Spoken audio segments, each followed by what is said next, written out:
l'ancien rêve d'Hollywood s'est mis à fabriquer des cauchemars. Acrylique, mousse de latex, argile, tous les matériaux sont bons pour sa vaste galerie de monstres. Des monstres qui devront tout apprendre, à rugir, à mordre, à se battre, en un mot, à vivre.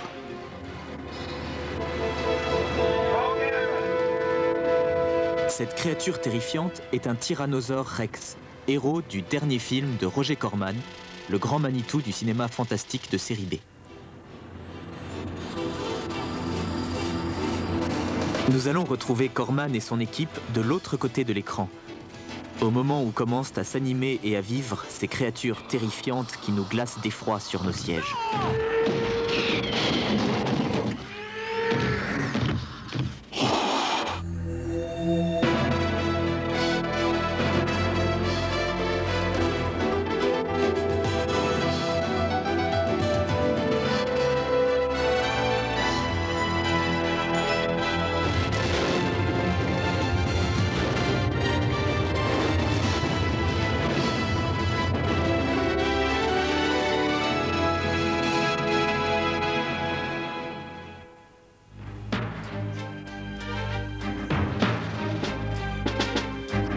En conduisant des expériences génétiques sur de l'ADN de dinosaures, une généticienne folle va donner le jour à un monstre à la violence incontrôlable.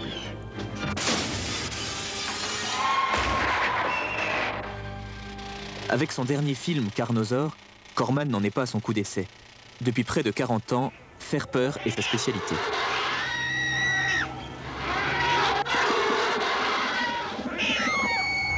Now you will do as I say. Yes, master. You will go out and find me some food. Yes, I do enjoy making creature features. J'adore faire des films de monstres. Mon premier film s'appelait Les monstres des abîmes sous-marins. Et le dernier en date est Carnosaure. Les films d'horreur plaisent à tous les publics dans le monde entier. J'ai beaucoup étudié les théories freudiennes. Et je pense que le concept du monstre, aussi bien dinosaure que dragon ou créature extraterrestre, exerce une puissante fascination sur l'inconscient collectif. Dans notre petite enfance, nous savions tous qu'un monstre était caché sous notre lit. Et même si on nous disait qu'il n'y avait rien sous ce lit, nous savions qu'il était là. Outre ses propres films d'horreur, Corman a fait débuter dans le cinéma des réalisateurs devenus célèbres, comme James Cameron, le créateur d'Alien et de Terminator, et Joe Dante, qui a réalisé Gremlin.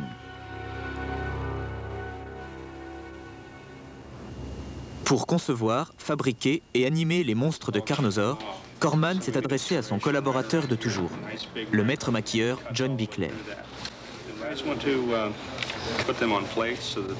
On ne compte plus les personnages inventés par Bickler. Tous horribles, tous terrifiants.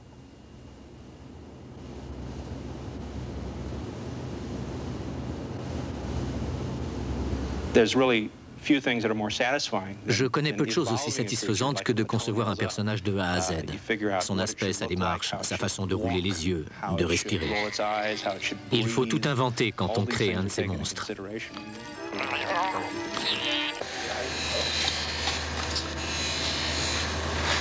Un atelier de maquillage comme celui de Bickler, ça veut dire des dizaines de spécialistes différents. Sculpteurs, modélistes, peintres, électriciens, ingénieurs. Bickler a même engagé un paléontologue pour collaborer avec les dessinateurs chargés de créer les monstres du film, en particulier le Tyrannosaure Rex, la grande vedette. Les modélistes se servent de ces croquis pour sculpter une première maquette en argile. Une sorte de brouillon qui sera soumis à Corman pour approbation ou demande de modification. Concevoir un dinosaure vraisemblable est une chose, lui donner mouvement et vie en est une autre, surtout avec un budget limité. On commence par travailler sur une maquette miniature du tyrannosaure, la version animatronique. Parallèlement, nous fabriquons un modèle grandeur nature qui bénéficie déjà d'un large éventail de mouvements, du moins pour le haut du corps. L'équipe disposera de 10 semaines pour fabriquer ces monstres, un temps très court. À lui seul, le modèle miniature, dont chaque détail, chaque mouvement doivent être étudiés, demandera 7 semaines de travail. On commence par les moules, faits d'un ciment spécial, l'ultracal.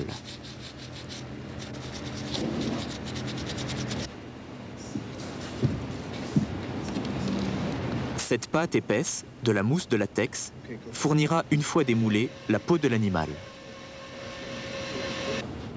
Pour les mâchoires et la denture, on se sert d'un moule de silicone dans lequel on injecte un composite analogue à celui des prothèses dentaires.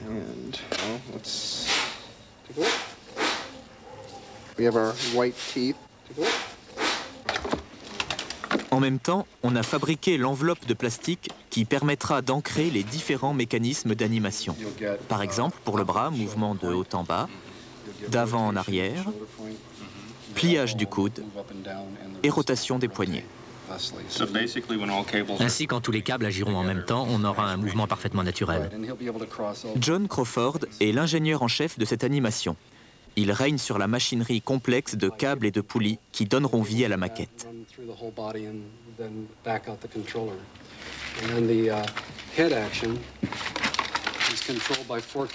Pour la seule animation de la tête, 4 câbles seront mis en place.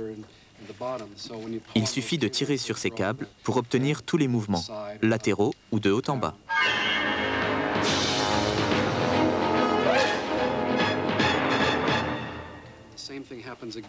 Chaque section du modèle est ainsi commandée par des câbles, ce qui permet de faire tourner la tête d'un côté pendant que le cou tourne de l'autre.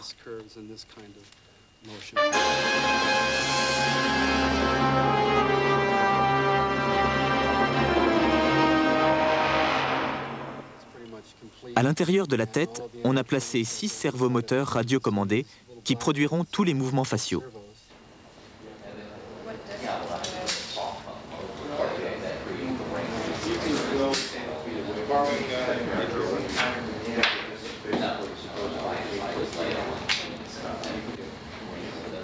L'ambition de Bicler, chaque fois qu'il crée un automate, est de réaliser beaucoup plus qu'une mécanique sophistiquée et efficace.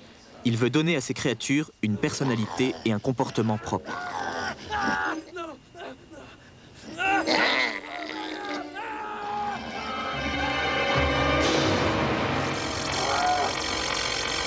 La personnalité du carnosaure, malheureusement pour les humains, c'est sa férocité et son insatiable appétit. Roger Corman a fait couler beaucoup de sang depuis ses premiers films d'horreur dans les années 50. Mais ce vétéran n'est pas l'inventeur du cinéma fantastique. Le succès des monstres mécaniques remonte presque au début du cinématographe. En 1907, Le Nid de l'Aigle d'Edwin Porter présente un oiseau de proie démoniaque déjà doté d'une étonnante autonomie de mouvement.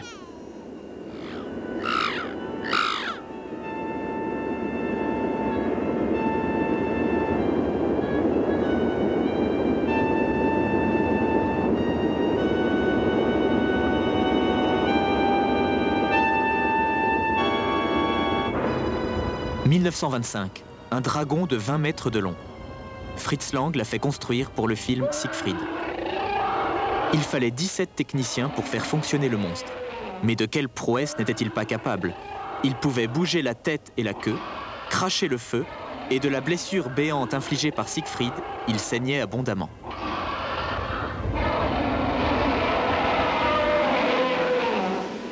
Près de 30 ans plus tard, ce sera le célèbre « Les monstres attaquent la ville » et ses fourmis géantes.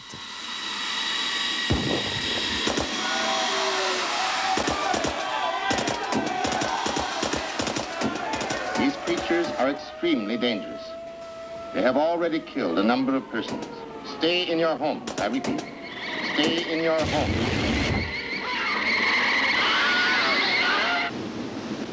1955, la pieuvre de 20 000 lieues sous les mers. Un des monstres les plus énormes de l'histoire du cinéma. Œuvre de Robert Mattei, cette créature pesait 2 tonnes. Il fallait 17 machinistes pour actionner ses tentacules de 17 mètres de long.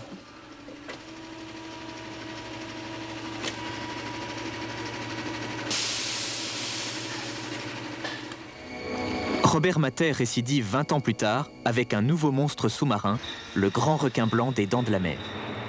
Un formidable succès qui confirme l'engouement du public pour ces machineries hollywoodiennes. Mais tous ces monstres ne sont rien sans le talent des animateurs qui les habitent.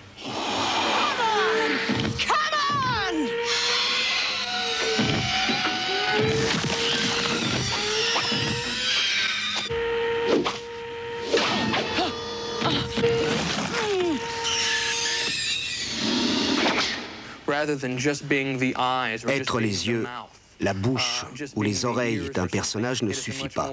Je me suis dit que l'animateur devait avoir la maîtrise complète de sa créature. Rick Lazzarini est un poète. La marionnette de Tinkerbell dans Peter Pan, c'est lui. Et aussi les 3 sorcières d'Hocus Pocus. Ou encore les animations faciales pour SOS Fantôme.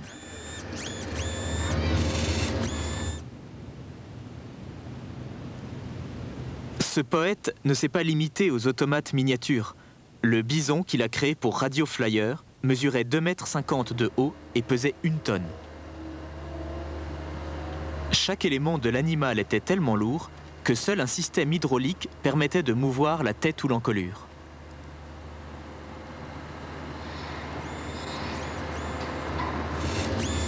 Mais la véritable passion de Lazzarini, c'est d'inventorier toutes les ressources que l'électronique peut apporter à l'art du marionnettiste. J'ai un visage très mobile. Je peux bouger chaque sourcil séparément. Mon sourcil droit commande son arcade inférieure. Le gauche, son arcade supérieure. Ce système de commande à distance, Rick l'a baptisé Waldo. J'envoie des signaux électriques à travers des potentiomètres, jusqu'à une boîte qui contient des cartes ZIF, du nom d'un créateur d'effets spéciaux, Stuart Ziff. Ces cartes sont de petites merveilles. Elles permettent d'amplifier ou de réduire les impulsions électriques et aussi de fixer des seuils de réception. Ainsi, je maîtrise les impulsions envoyées et le moindre mouvement du capteur sur mon visage est considérablement accentué sur la marionnette. On peut également régler l'orientation de chaque mouvement. Attention, c'est trop à gauche ou trop à droite. Cette boîte de contrôle comporte une alimentation électrique autonome et 30 cartes ZIF commandant 30 mouvements différents de la marionnette. On commence par la bouche. Mouvement avant-arrière de la lèvre inférieure. Les mâchoires. La lèvre supérieure. Et encore, en bougeant les pommettes, je fais bouger les excroissances de son visage. Et ce n'est pas tout.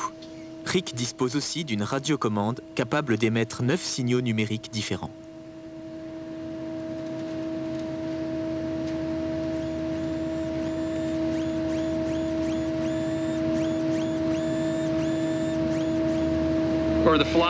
Ce que j'ai cherché à obtenir avec ce système Waldo, c'est qu'on oublie la mécanique. Que les gestes de l'automate soient identiques à ceux du marionnettiste pour que celui-ci interprète véritablement un rôle.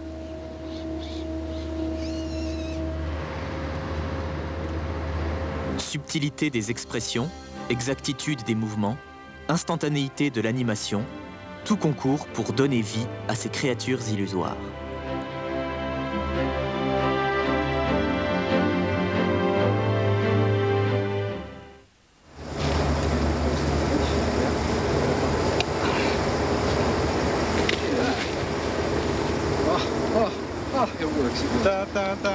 Enfin, les premiers mouvements du modèle miniature. L'équipe de Biclair va bientôt recueillir les résultats de son travail et voir la maquette s'animer.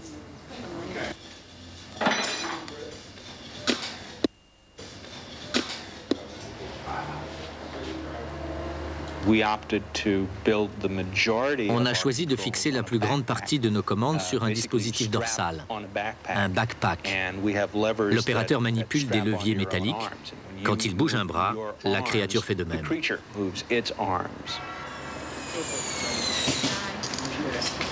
Plus sommaire que le système Waldo, le backpack permet quand même une bonne maîtrise des mouvements de l'automate.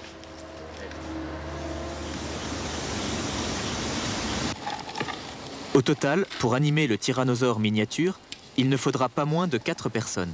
Outre le marionnettiste, 2 hommes pour actionner les câbles qui commandent le cou de la bête et ses pattes, et 1 à la radiocommande qui anime ses mouvements faciaux.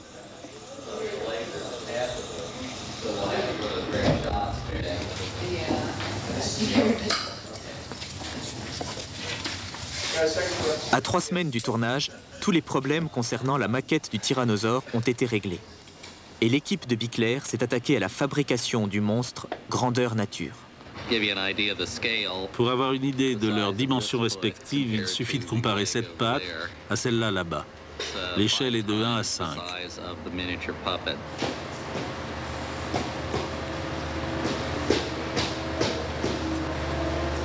Il était impossible de construire une structure métallique ou en plâtre, beaucoup trop lourde. Bickler a choisi un matériau d'avant-garde, de la mousse de polyuréthane, utilisée dans l'industrie spatiale, à la fois rigide et ultra légère, et facile à en coller feuille contre feuille.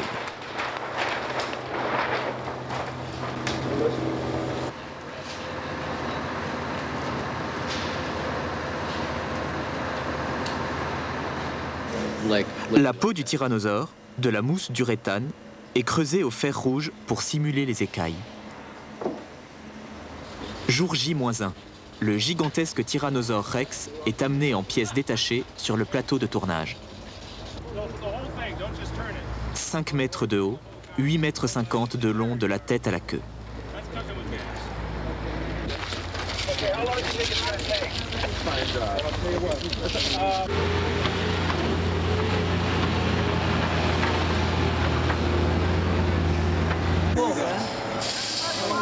Pour mouvoir cette énorme masse, Bickler a choisi l'air comprimé, un système pneumatique très simple.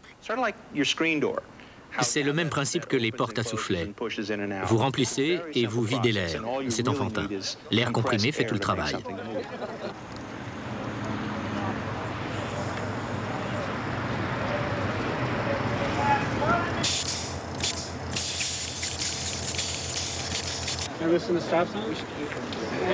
En définitive, le monstre est très maniable. Le secret, c'est la légèreté de sa structure. Construit avec des matériaux classiques, un monstre de cette taille pèserait 2,5 tonnes. Le modèle de Bickler fait 225 kg. Les 2 modèles du monstre seront utilisés à tour de rôle pendant le tournage, parfois dans la même séquence.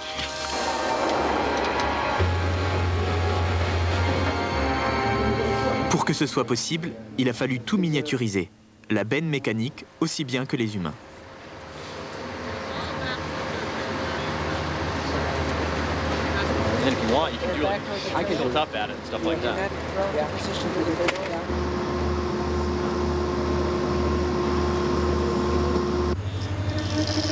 Camera speed. Round marker A and D. Action!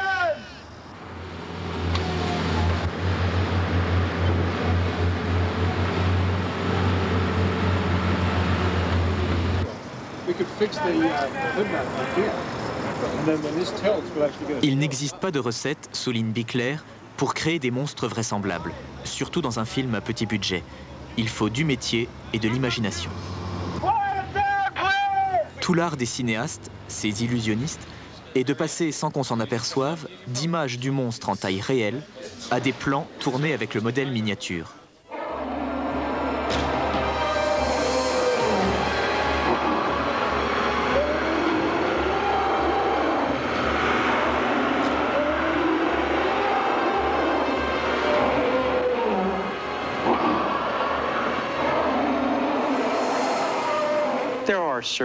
La silhouette, les plis de la peau, les écailles, les 2 modèles sont très proches l'un de l'autre. Ensuite, la magie du cinéma, l'éclairage, l'action contribueront à renforcer la ressemblance et à créer l'illusion sur l'écran que le monstre est toujours le même.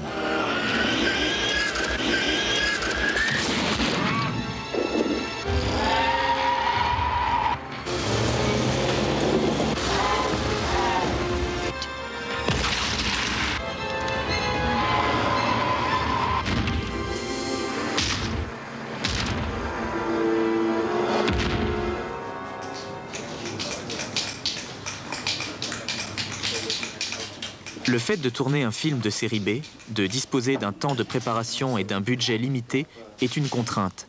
Mais pour Bickler, c'est aussi un défi qui permet de retrouver l'esprit des premiers cinéastes, savoir bricoler, inventer des trucs et s'adresser à l'imagination du public.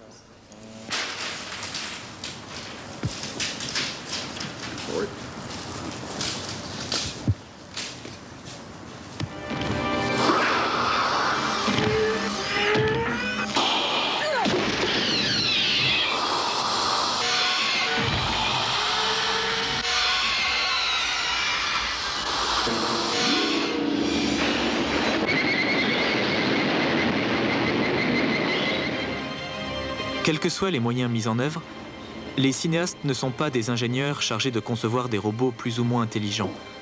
Ce sont des artisans et des artistes. Et les monstres de cinéma, des créatures illusoires qui vivent le temps d'un film.